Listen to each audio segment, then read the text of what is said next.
ATV news मध्ये आपले स्वागत आहे। आपण पाहत आहात आदिवासी न्यूज वार्ता मध्ये परिसरातील क्रीडा, शैक्षणिक, राजकीय व इतरही घडामोडी। आता पाहूयात सविस्तर वृत्त। आदिवासी न्यूज वार्तासाठी नंदकुमार तोटेवाड।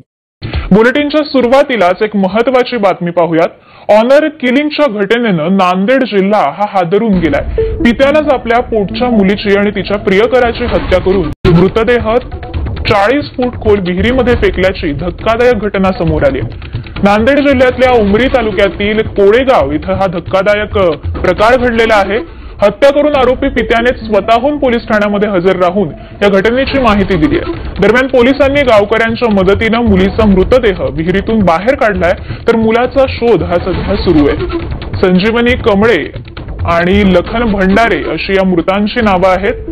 मयत संजीवनी सुरने ही उमरी तालुक्यातील बोरजुन्नी येथील रहिवासी आहे। एका वर्षापूर्वी कोळेगाव येथील सुधाकर कमळे या मुलासोबत तिचा विवाह झाला। कुटुंबियांनी मोठ्या थाटामध्ये तिचा विवाह केला। विवाहापूर्वीच संजीवनीचा लखन भंडारे या तरुणासोबत प्रेम प्रकरण होतं आणि लग्नानंतर या दोघांमध्ये फोनवरून बोलणं सुरू होतं। सोमवारी सासरची मंडळी बाहेर गेल्यामुळे संजीवनी हिने आपल्या प्रियकराला घरी बोलावलं आणि अचानक घरी परतलेल्या पती आणि सासरच्या मंडळींनी दोघांना नको त्या अवस्थेत बघितलं। त्यानंतर संजीवनीच्या पतीनं सासरा मारुती सुरने यांना फोन करून बोलावलं आणि मुलीला घरी घेऊन जाण्यास सांगितलं। यावेळी मुलीच्या वडिलांनी दोघांना मारहाण केली आणि त्यांची हत्या करून मृतदेह हे विहिरीत फेकले।